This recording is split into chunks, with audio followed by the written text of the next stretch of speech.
Hello, everyone. I'm Adrian Sanabria, host of the Enterprise Security Weekly podcast and founder of the Defenders Initiative. Welcome to this webcast sponsored by Rocket Software. I have two guests with me today. Barbara Ballard, Principal Product Manager, Host Connectivity at Rocket Software. How are you, Barbara? Well, I'm great. Thanks for asking. So happy to be here. Been in the terminal emulation market for a long time, but the last 10 years I've kind of supplied more of a different focus on how to take that terminal emulator and move it into the world of IT security infrastructure. So not necessarily changing your UI on the emulator, but changing on how it fits into your organization's security landscape. Nice. And also with us is Mr. Chris Lal, Principal Product Manager, Host Connectivity at Rocket Software. How are you, Chris? Doing great. Great to be here. Excited to discuss secure host access and security today overall. And I've worked with Barbara for the past about 30 years now. So we're doing this thing together. Yeah. Isn't that crazy? Clarity, I joined the company when I was 10. So Yep. Just saying. I thought you were 5. Great to be here. Nice. Thanks for Now that we're clear on everyone's age here on this webcast, and as Chris hinted at, today we're talking about identity and access management gaps on the mainframe. For those of you joining, I would like to direct your attention to the blue bubbles down below. You will find a chat button down there. You also find a description of the webcast, a Q&A button. You can ask questions in the chat or Q&A. I'll be checking both throughout the webcast. And also there's a handouts button there. The second to last button there is handouts. It includes a link to Ask an Expert at Rocket Software, and as well as 5 PDFs, I believe. Yeah, 1, 2, 3, 4, 5. So feel free to grab those at any point during the webinar. I will remind you towards the end if you haven't grabbed them yet to go ahead and grab those. And with that, let's jump into it. Also feel free to ask a question at any point during the webcast, and I'll be checking those. I'll pull them into the conversation. I find it's better to ask the questions, when we're having that part of the conversation, because we've got that context there. And oftentimes the questions are only going to make sense if we answer them when they're asked. Sometimes we get to the end and the question references something so far back where we're not exactly sure what the question is asking without more context. All right, with that, let's jump into it. So just starting out, just to lay some foundation here, what are some of the most common identity and access management blind spots organizations face with their mainframe systems? I imagine some of the folks joining are maybe not familiar with the current state of the mainframe. So who wants to take that question first? I'll jump in. So state of the mainframe, right? I mean, I think we are at a point where organizations that have these mainframes are very dependent on them for all the right reasons, the security around the mainframe, the throughput. When you look at some of the facts from IBM, for example, 90% of credit card transactions take place on the mainframe. So it is a great platform, and a lot of our financial, along with a lot of other industries, count on the mainframe as the source of truth or the system of record in their organization. So, and then I think you mentioned blind spots, and this it's a great lead into kind of what I've been doing for the last 10 years. So, so blind spots when it comes to identity and access management, I think foundationally, what we have to think about is in a typical organization that owns a mainframe, IAM, right, identity access management, is done in 2 places. It's done in your corporate environment, the normal IT infrastructure, how you log into Windows or any other type of web-based application, all of those kind of things. Then you have a different identity access management platform on the mainframe itself. So for folks that with a mainframe, words that you would recognize, RACF, top secrets, ACF2. So I think that's where the blind spot comes in, and maybe blind spot's not the right word, but I think that I think the mainframe, the people that administer the mainframe will have all that together, but it doesn't flow through the rest of the corporate infrastructure. So because they're kind of siloed and they're not always talked about together, that's where we have been looking at how do we help organizations put more layers of defense in between that end user or whoever's representing the end user today and that information that sits on the mainframe. So that's, for me, that's where the blind spots, if you will, come into play is it is either on the mainframe or you find a way to be able to help put the IAM in the enterprise in front of the mainframe, ensuring that identity and authorization have all been done before they ever get to the mainframe. Right.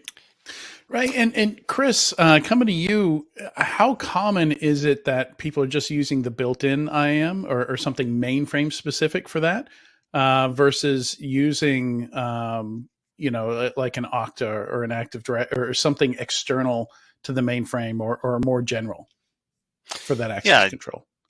Yeah. So it's very common, of course. And it even when you add the enterprise security to the scenario with the mainframe, you still have the mainframe system on the back end, RACF or top secret, ACF2.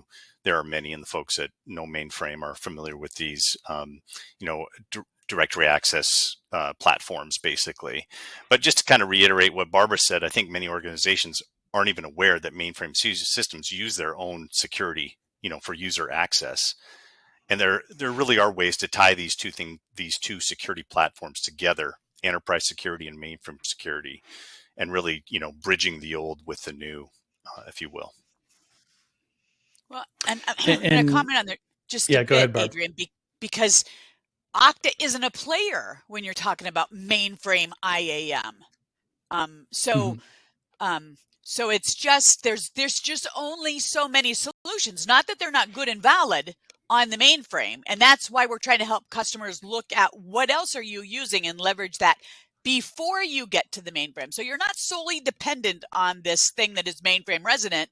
You're integrating all of your other identity access management prior to getting to that system of record, right? Using Okta, for example, in the enterprise. And if they can't get through Okta, they don't get the chance to authenticate and be authorized via RACF or ACF2 or top secret. So. Yeah, and it's funny enough, I actually have some experience here. For whatever reason, I guess because nobody else could do it, I was assigned to redo RACF at US Bank. At one point, I was working for the credit card processor, a subsidiary of US Bank, Elavon. And it fell to me, not that I really needed to understand how to use the mainframe to redo the access control, but all the screens had generic names. We didn't know what they all did. So it was just this long process of figuring out, I think that's what they called it. They called them screens. So we had the different access control groups. And for years, decades even, people were just copied off of other people. So there's all kinds of inappropriate access going on there.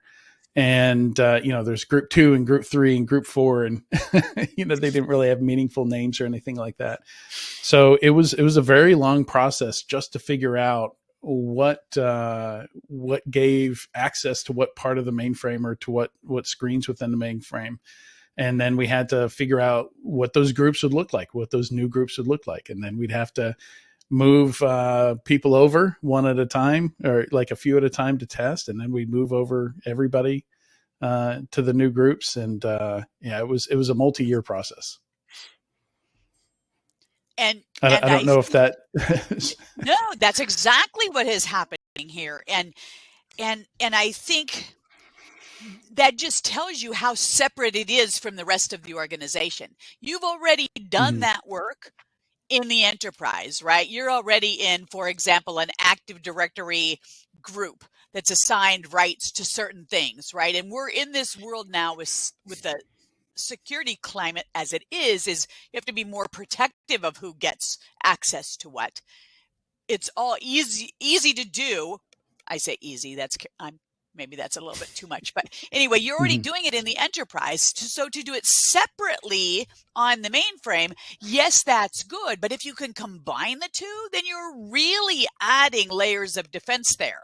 So you're using, not only are they in group 2 on the mainframe to access certain applications, but maybe they're in, the sales group in Active Directory, and they shouldn't even get to the mainframe. So yeah, it's just about leveraging what you're already doing in the environment to include mainframe access. Yep. Right. And so let's talk a bit about the regulatory landscape as well here, just to give some more context here. And around access management, a lot of regulations out there, I guess, aren't specific to the type of system, right? It's more about the type of data that the regulation might be written around. So, Barbara, maybe tell me a little bit about what regulations you see people concerned with, in conjunction with their mainframe access control. You bet. So you're absolutely correct that the regulations are not specific to system. Instead, they're specific to the type of data that you have. Generally speaking, what we're worried about here is personally identifiable information, credit card information, anything really that can be tied back either to a financial transaction or to a identity, or even you may be protecting your IP, right? It depends. But again, the regulations could care less where that is stored. It just makes sure that you protect it.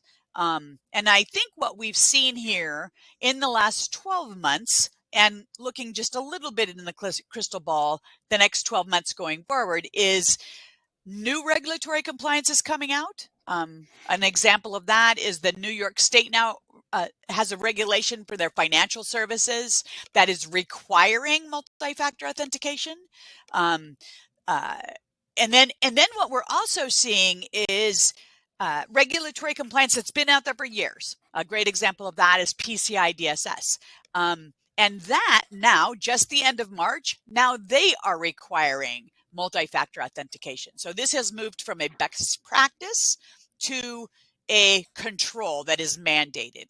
And then I think the other thing that we're seeing in the industry is so for example, DORA, right? So DORA has lots of pieces, but the things I'm hearing about is one, I need to be compliant with my license agreement so that I make sure I'm on maintenance or what have you, so that I can roll out security patches when I'm required to do that. The other thing about DORA is this notion of strong authentication. And that's, that's a tough thing to define, but in my world, what it does not mean is a simple username and a password. So that's what we're hearing from customers. So how do I comply with DORA? And you need to define what strong authentication is. But I think we can easily rule out a user ID and a simple password. That's just not acceptable anymore. So those three are the regulations that come into mind when we talk about kind of what's changed the last 12 months. Oh, sorry. And then the other thing I wanted to add is if we look into our crystal ball, and you never know how clear that is going to be, but there certainly are signs of more coming, right? There's chatter about HIPAA moving to multi-factor authentication requirement, by the end of the year. So I don't think we're done. I don't even think we've peaked yet. I think more is coming, and I think it's going to be a lot. And I think what you're seeing today, it's going to become more, and then there's going to be new on top of that. So, yeah, I think definitely, the general. Sorry, I'll come to you real quick, Chris. Just after this comment, just saying, when we see breaches and responses to breaches, insurance companies, whether or not they're going to pay out that cyber insurance policy, less and less. If you're missing MFA. That looks really bad. That looks like you're not even doing the most basic of the basics these days. So if anything, HIPAA's a little bit late to the party there, I think. Yep. Okay. Yeah. And yeah, Chris, you had a comment here. Yeah, I just wanted to say, as far as regulatory landscape, we see, I bet we see a new regulation maybe once a week. I know one of the big trends right now is for enterprise organizations to submit security questionnaires to vendors to make sure that they're following, security policies, best practices, and so forth. And so we field a lot of those because we have a lot of, of our products being used in large enterprise organizations. And so we get exposed to a lot of the different, regionally based, industry-based regulations that are coming out. And I swear every week I see a new one. There's a request right now for NIS2. You may be familiar with that. There was another one that came from the UK the other day that I saw.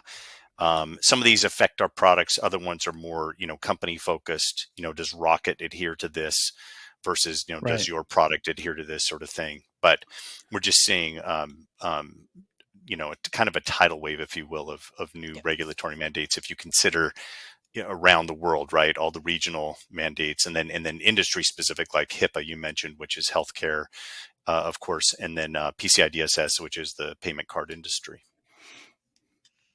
And I wonder, Chris, like how often getting these are these things specific to mainframes, or are you having to say it doesn't work that way, not applicable on this question, or having to do some translation in what that might mean? Because I imagine a lot of these questionnaires are going to have the word cloud in a lot of them, and you have to kind of figure out, okay, like does this question apply to mainframe, and if so, how do we change the language to make it make sense? How do we answer this question? Right. And that's a great question, because a lot of organizations don't really understand the difference between a Windows application, a cloud-based application, a mainframe-based application. And so when they submit a questionnaire, it'll be, in the context of a web-based application or something. And if that doesn't apply, then it doesn't make any sense. So a lot of times we have to go back, talk to the customer and say, this isn't applicable for these reasons or whatever. But I will say that as time goes on, and Barbara mentioned this before, they don't care. The regulatory, entities and the mandates don't really care where the data lives anymore. So before an organization could say, oh, I'm going to do the payment card industry, I'm going to try to adhere to the payment card industry data security standard, and they would apply that to their web-based apps. Maybe, there's a requirement for data redaction, for example.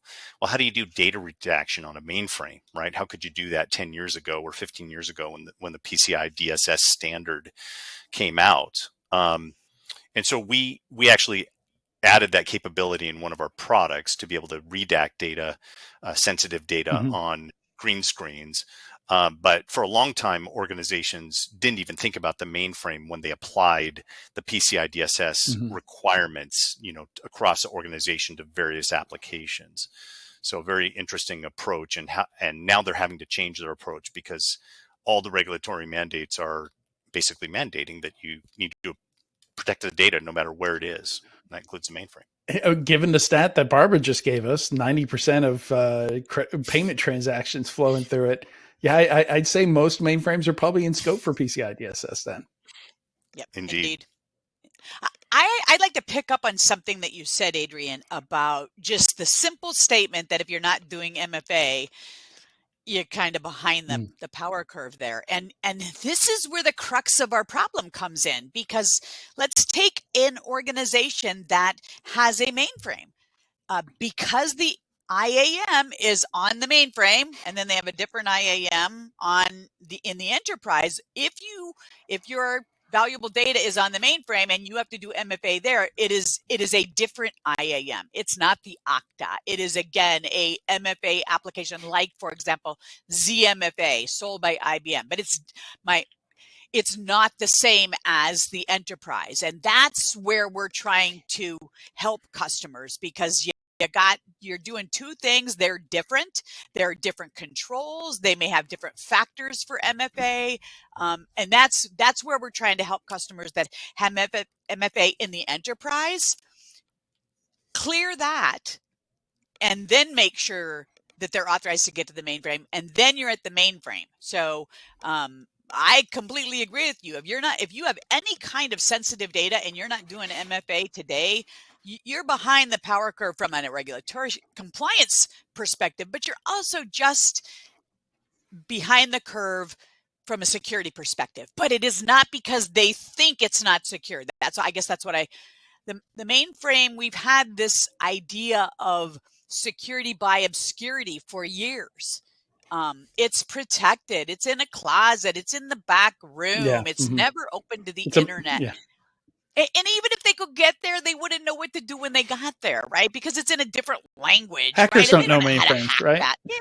Yeah. And regulatory compliance is telling us that really doesn't matter, because if you have that important data, like the 90% transactions for credit card information sitting on the mainframe, then you have to protect it just like you do every other source or system of record in your organization.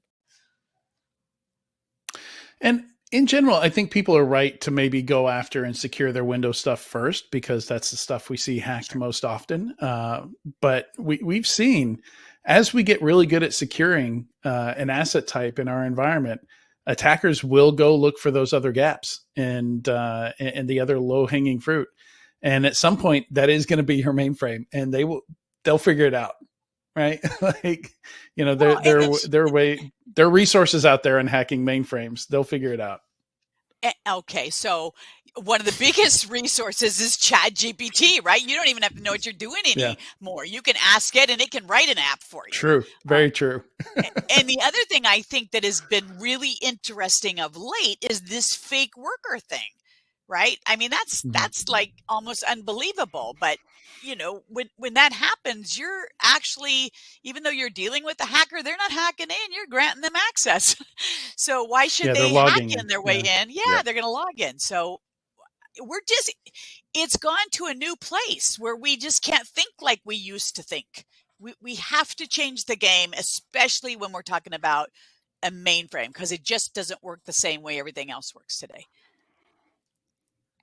So I think you've alluded to this and dropped some hints, Chris, but why do organizations, and I don't have any really visibility into the market of mainframes, so I don't know how bad the tech debt situation is there in terms of controls and things like that. What are some of the barriers you're seeing to modernizing those controls? I imagine some of it is like, people wouldn't know what to, like Barbara just said, wouldn't know what to do when they got there. Like, why do we need to, why do we need to throw, the kind of security by obscurity type of thing?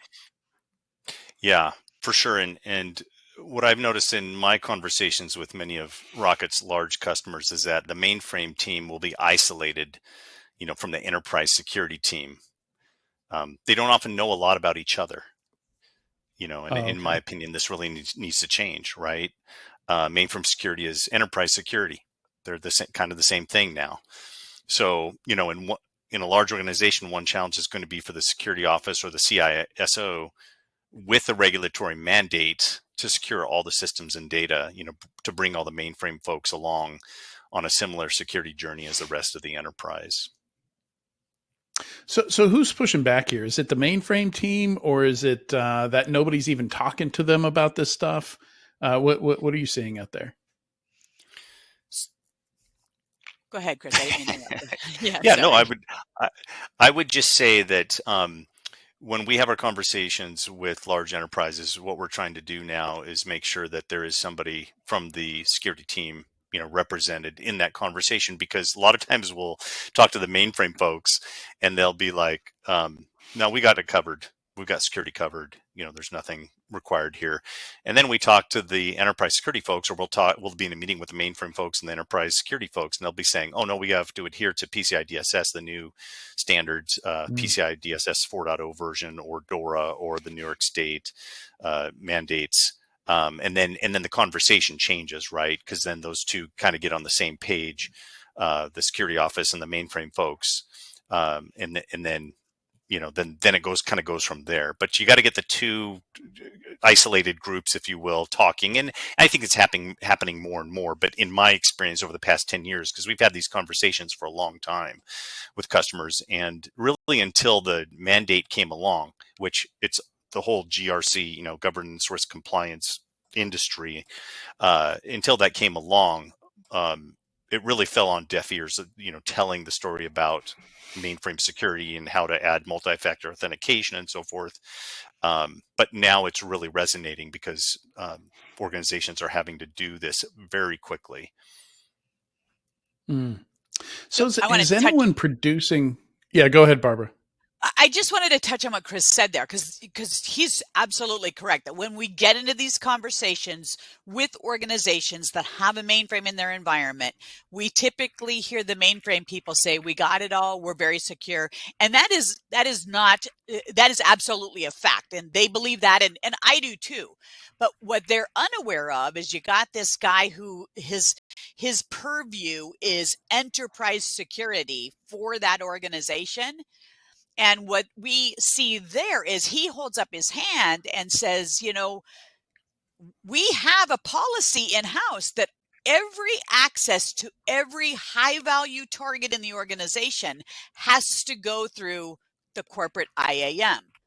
And we have always had an exception, if you will, for the mainframe because there's two different IAMs there. And we didn't ever know that you could route that traffic through the corporate IAM. And now that we do, we have to stop asking for exception. Now there is a way to comply with that, and we need to look for that going forward. So I wanted to tap into that, but I also want to pick up, Adrian, you were talking about modernizing, and I think that's tough too. And we keep going back to the silo or conversation, but it is what it is, right? So when you're talking about modernizing on the mainframe, IBM's done a ton of stuff, right? And it's great, but it has to be done on the mainframe. So think about, an application that could be years old that was maybe created by somebody that either you don't know, don't maybe even have the source code to. How do you change that application? So we're in partnership with IBM, and we're always looking for ways that you can meet some of these goals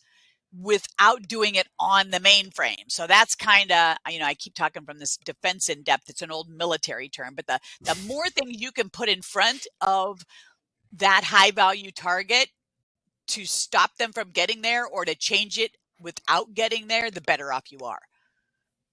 So IBM's doing a bunch of stuff to modernize, but that we're doing that as well. In fact, I even think Rocket's tagline is modernization without disruption.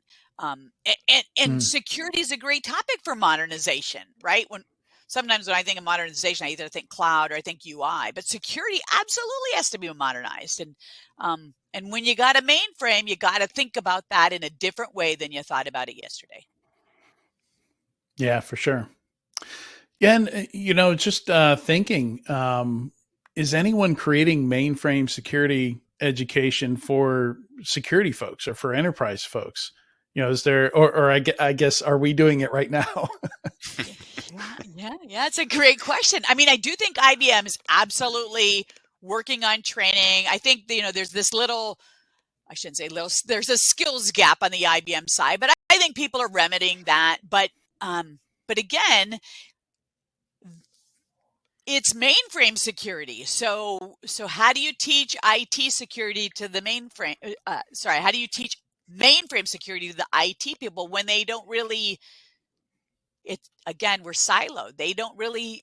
Right. So it's hard to connect those dots. Well, it's not teaching them the nuts and bolts of it. I guess it'd be more of like an awareness type thing of kind of demystifying how it works, how they should be thinking about it, like the stuff they would need to know to realize, oh, this is going to be in scope and I have to figure out how to answer these questions, but in the context of a mainframe. Yeah, so I do think you're onto something. And I think that's part of what this conversation with you is all about is, what I am hearing from organizations is there is a lack of awareness. They didn't even know this was possible. We presented our newest solution to a customer live. We were brought in by IBM, and the customer, first, he drilled us in on all of the technical requirements. But once he got done with that and we proved what we can do with the product, he says, well, why haven't I heard about this before? Why don't I know this? Well, why aren't you talking about this? Right. Yeah. Here we are. Yep. Educating. Yep. Yeah, so curious to hear from the audience. How many folks are here, beginner or less, with regards to mainframes and mainframe security, and you're just here learning stuff about mainframes. Let me know in the chat down there. And that's your first blue bubble down there.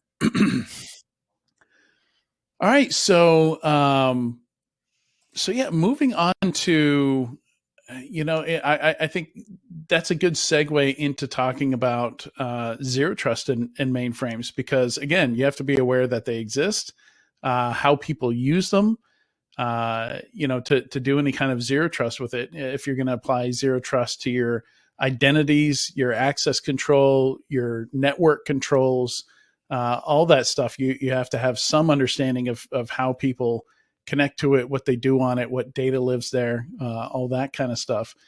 So, so yeah, I kind of want to start this off with a question, Chris, about just general observability. Like, would you know who would know if somebody was hacking the mainframe and doing stuff that they wouldn't be doing, right? What's the state of observability there, and is it just the mainframe folks looking at mainframe logs, or is the rest of IT and enterprise and the security team have any visibility into what's going on with it these days?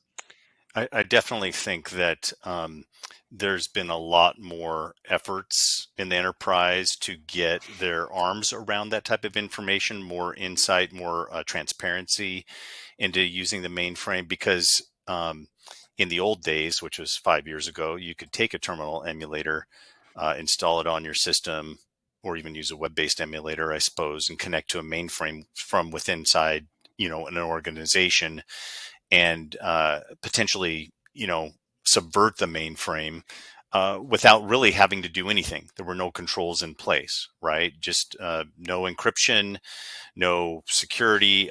You know somebody's credentials, right? That's Barbara talks all the time about how the predominant number of hacks happen because of credentials that are stolen, right? So there's a big statistic about that, 90% or some huge percentage. So that's a very easy way to get in to, traditionally just to get into the mainframe. And then of course the folks that manage the mainframe wouldn't know unless they're monitoring in some manner. I know Barbara has a lot of thoughts on this as well, and I'll turn it over to you, Barbara. Yeah, zero trust is it's an interesting topic. I got intimidated by that word for a long time because everybody had a different definition, and I'm kind of old school. I'll get rid of old. The way I think about zero trust is in the previous generations. When you give access to somebody to whatever resources they need, you kind of give it all to them, so that they can do their job, because that's faster, easier. But in the world of security, we've had to change that game, right? So now, my perception of zero trust is you don't give them access to anything. And then you only add the access that they truly need to do their job or their role in your organization. And I believe mainframe access has to be part of that. And if you're controlling that at the IAM in the enterprise, that gives you some value add. So absolutely, you're monitoring all this stuff on the mainframe, right? Because that's everybody has to do that.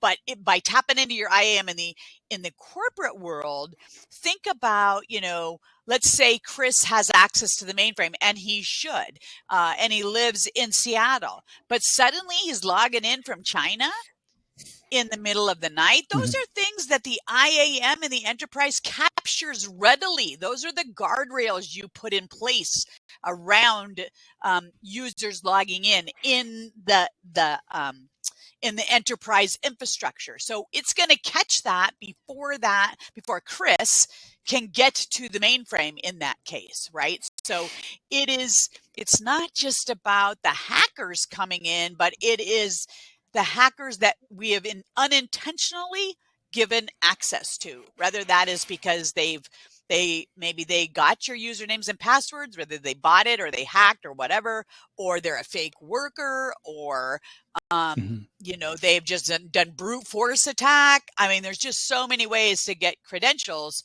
So we now have to protect against people that are actually logging in as someone we would know, which is a different thing than thinking about a hacker getting in.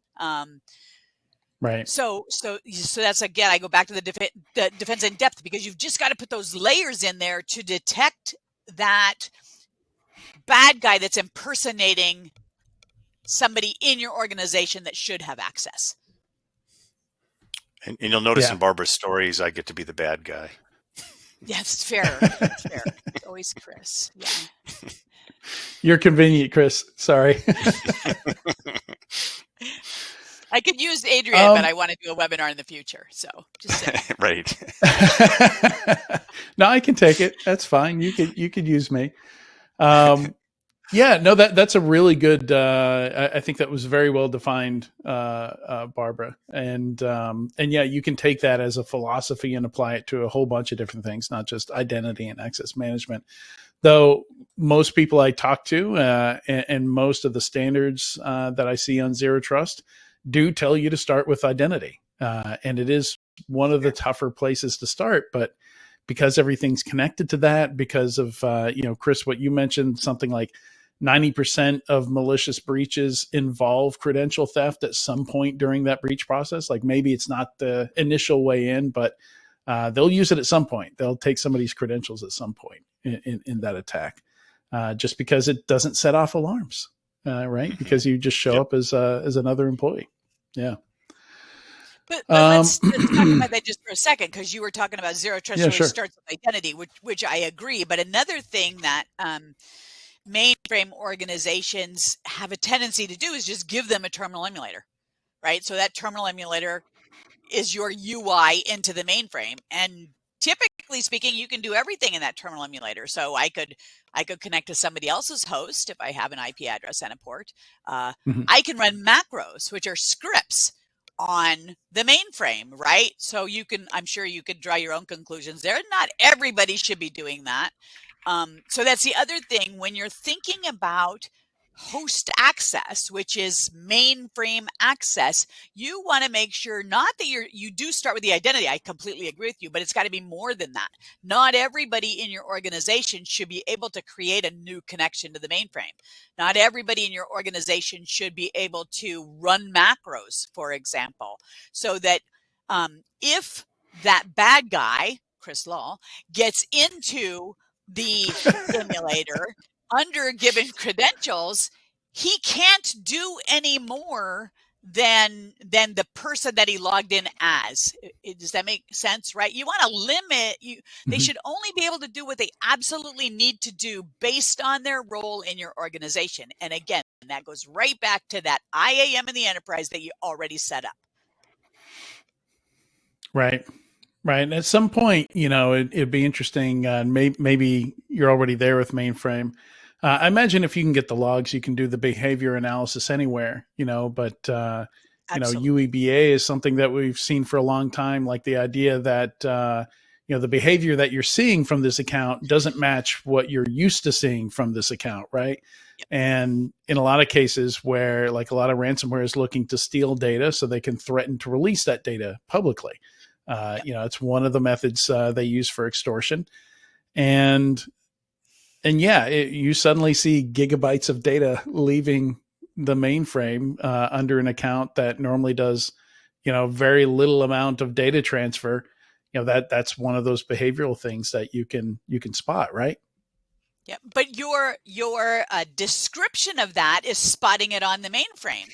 So if you incorporate your Enterprise IAM, maybe there's no silver bullet, right? But if you can detect that before they ever connect to the mainframe, then you may not be responding post-hack. You may have prevented it, if you will. So right. Yeah. So that's yeah. We always want to prevent if we can, but we got to be prepared for the prevention layers to fail, right? Absolutely. Absolutely. It's not just who are they, but what do they have the right to do? And the earlier you can stop them, the better. Yeah. So earlier you were talking, I think you said Rocket Software's tagline is modernization without disruption. I want to jump back to that real quick.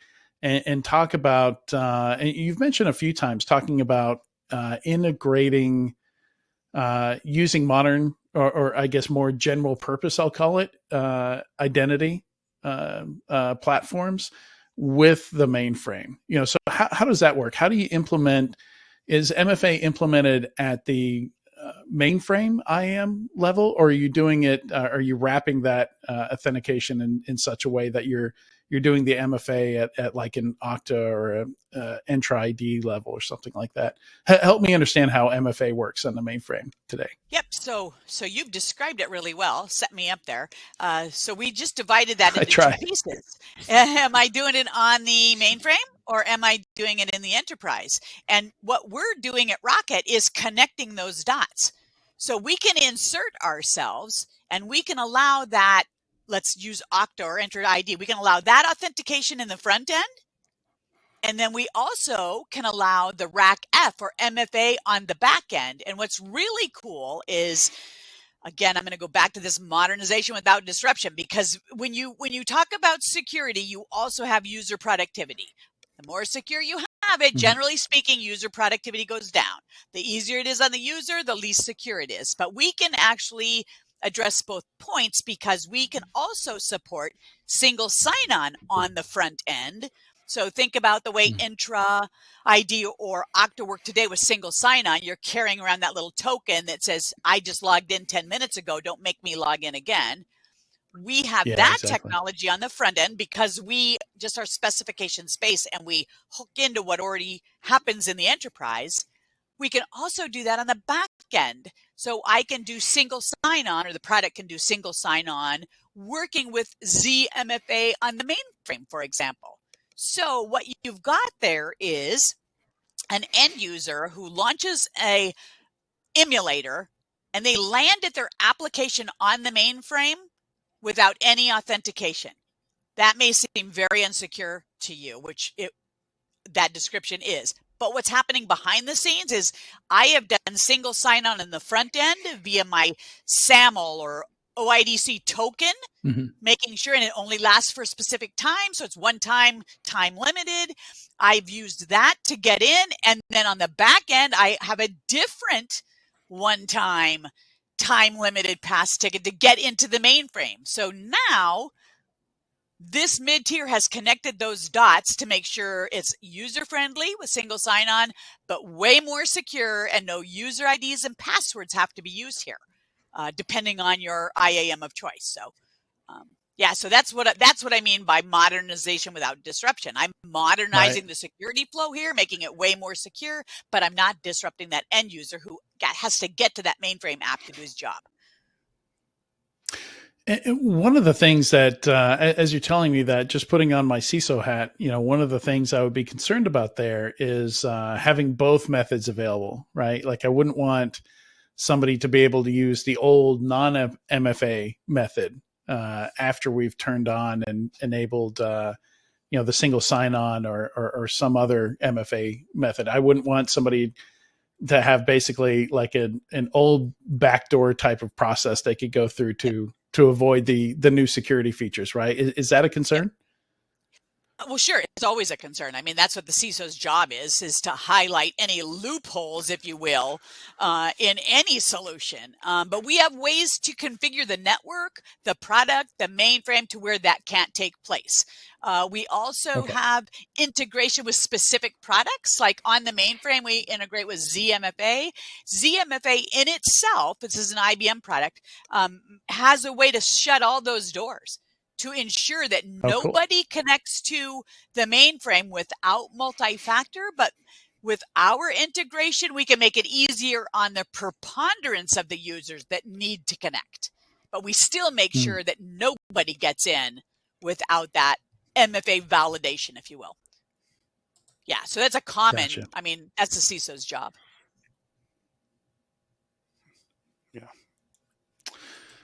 Yeah. So, at this point, I think we've laid it out pretty well there. Do you have any anecdotes, any stories, things that you've found kind of help to bridge this gap, between IT folks and mainframe folks, or modern identity solutions in these mainframe systems? So I'm gonna, sorry, Chris, I keep talking, but we started this about 10 years ago with the U.S. federal government when they kind of wiped out the notion of user IDs and passwords. That's how we brought the solution to market, was by all the work that we did. So the interesting thing is, one of those big government entities so they're now moving into this one identity type of platform. It's called IAM, and it's no longer, they're trying to use one identity across the entire organization. That can be difficult when you have different mainframes. And by the way, there's mainframes that IBM doesn't own. There's Unisys mainframes. There's all sorts of, there's a Tandem. There's all sorts of mainframe types out there. But in their world, they had to pivot because of this new requirement to move to this IAM. And we were able to help them do that because we're specifications based. So we don't go out and do a specific IAM. What we do is the underlying requirements to connect to any IAM via that protocol, like OIDC or SAML or what have you. And because of that, we were able to help the government pivot. I mean, they didn't have a long time to be able to move to this. Once it was all identified and how are you going to do it, they came to us and said, we got to change everything. Now what do we do? And we were able to work with them in a pretty short time frame and turn it around for them. They're pretty excited about that, because I'm sure they thought they were going to have to change more in their environment than it turned out that they had to. So that was, and I would cool. just thanks, Barbara. And I would just add that using a standards-based approach allows us to meet the requirements of most organizations, as well as when the new regulation comes along. So we've talked a lot about a wide range of regulations: DORA, the New York State regulations, GDPR, PCI DSS, HIPAA. When it demands multi-factor authentication, for protecting all of your sensitive data, and that includes the mainframe, we're not creating proprietary solutions for each of these situations, right? We have a standards-based approach. You basically implement in one product, and you tie your mainframe system to your enterprise security systems IAM platform, and you're pretty much good to go. So we're not asking somebody to put in a particular MFA solution. We're fine with Ping or Okta, or Barbara mentioned SAML and OIDC standards, and we hear OAuth 2 out of the box. We're going to work with all of those implementations on at the customer's site because of the standards-based approach, including some of the cloud vendors, right? Because we touched on cloud a little bit there, but that's where a lot of customers are moving their identity to, is cloud infrastructure. And again, because we're specifications based, we can absolutely support that. Nothing's ever 100%, and I want to be careful because I'm a product manager, not a product marketing manager. So there could be something out there that we don't support, but because we're standards based, I haven't gotten to one of those yet.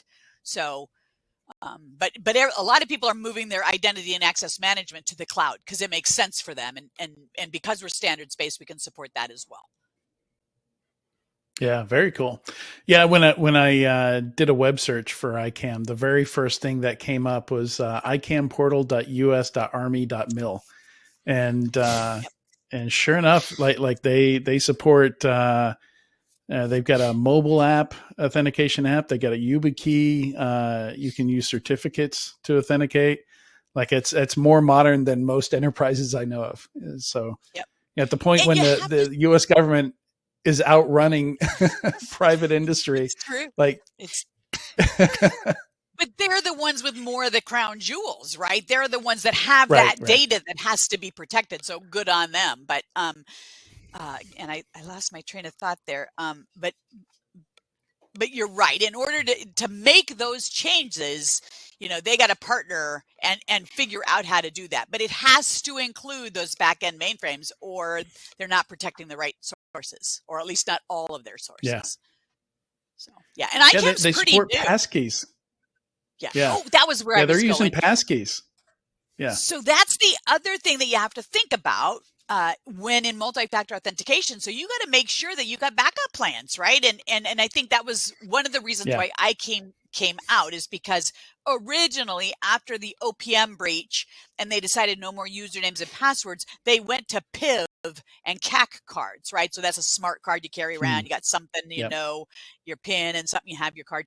And that was great. But what if you left your card at home? So organizations have to start having backup plans, but they can't be a backup plan of, 3 simple security questions. They can't be a backup plan of, it has to be easy and it has to be secure. So that's where the UB keys are coming in, and certificate based, and all of these new things, because you have to have a backup plan and a backup plan to the backup plan, because people still have to do their job. They can't go home because they forgot their CAC card on their dresser and they drove an hour to get to the site. Yeah. Yeah. Well, I've seen that happen. So Indeed. and it's painful. Yeah. Yeah, it's incredible. Just at a restaurant last night, the server was telling me how many credit cards get left in there. The little book where you pay, where you put your credit card in. This new style of them, the credit card doesn't stick out of the end of it. So when they hand it back to people, oftentimes, because it's completely hidden inside the little book there, this is UX design, right? This is why UI and UX design is so important. Just the design of that stupid thing in the restaurant that you get your credit card back in, they're like, we get a couple dozen every night. That people leave here. Wow. Yeah, but it's also that same conversation about security and usability, right? They were probably, when they designed that, trying to help users be more secure, so that when that guy walks by the table and that person is in the restroom, they don't see the credit card and can abscond with it. So they tuck it inside, but now you've got a different problem. So I'd say that one backfired. Yeah.